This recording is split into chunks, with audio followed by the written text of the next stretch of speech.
Kumusta po kayo? Bago po ang lahat, first things first.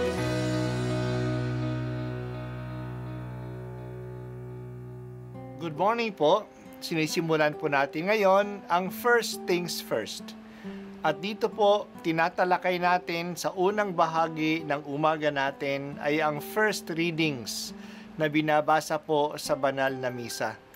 Ito pong tinatalakay natin kasi madalas po marami na tayong alam tungkol sa gospel readings. Pero konti po ang nagsasalita sa first readings. Pero ang first readings, bahagi din po yan ng Biblia, ng banal na kasulatan. Kaya susubaybayan po natin ang mga first readings, basahin po natin at kuminsan kailangan ng basahin ng 2 o 3 beses bago maintindihan kasi hindi po tayo familiar sa mga istorya at sa mga kaisipan na tinatalakay dito.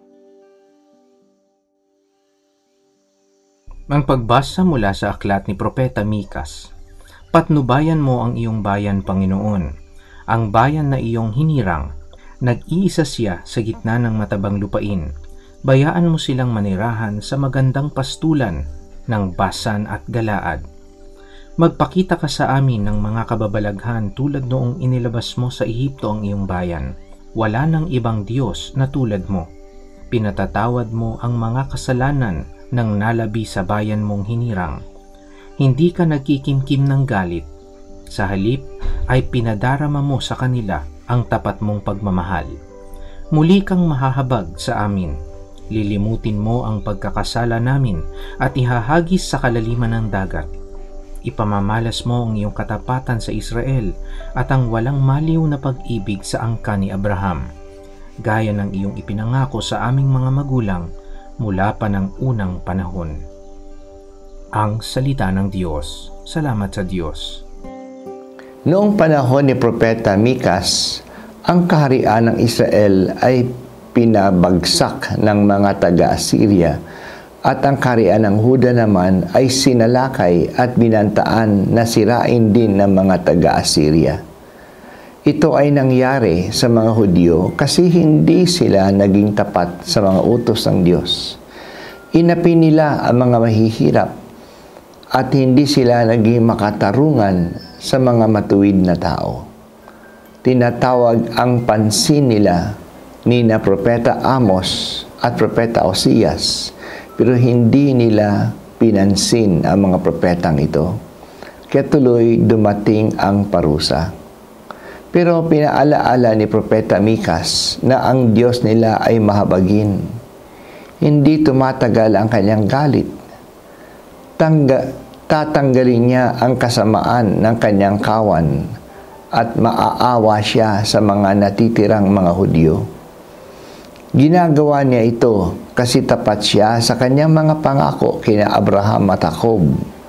Itatapon niya ang kasalanan ng bayan sa gitna ng dagat. Kaya ipapastol uli ng Diyos ang kanyang bayan at dadalhin sila sa mainaw na pastulan tulad na sa bundok ng Carmel, sa bundok ng Basan at sa bundok ng Gilead, mga matatabang lupaing pastulan. Ang Diyos ay tunay na mabait at mahabagin. Pinakita din ito ng Ama ng alibughang anak. May mga parusang darating dahil sa ating kasamaan. Madalas ang mga parusang ito ay resulta din ng ating kasamaan. Hindi tayo nag-aaral, kaya bumagsak sa school.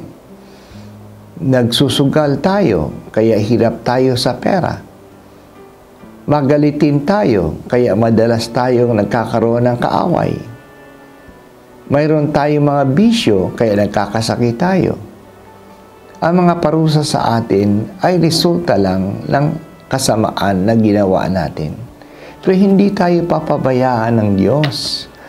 Ang mga kahirapan na dala ng parusa sa atin ay mga pahiwatig lang na bumalik na tayo sa Diyos. Hindi siya galit sa atin. Hindi nagtatanim ng galit ang Diyos. Mahabagin siya at mahaba ang kanyang pasyensya. Lalo lang ito ay totoo sa atin ngayon na ibinigay na niya ang kanyang anak upang tayo patawarin. Hindi ba iyan ang sinabi ni Jesus na siya ay pumarito hindi upang hatulan tayo, bagkus iligtas tayo?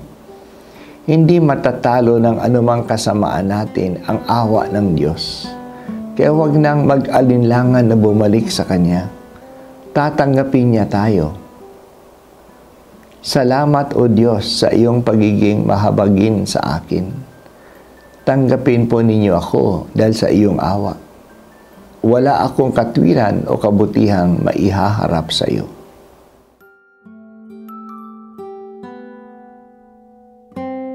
At ako po ay si Bishop Broderick Pabilio dito sa First Things First.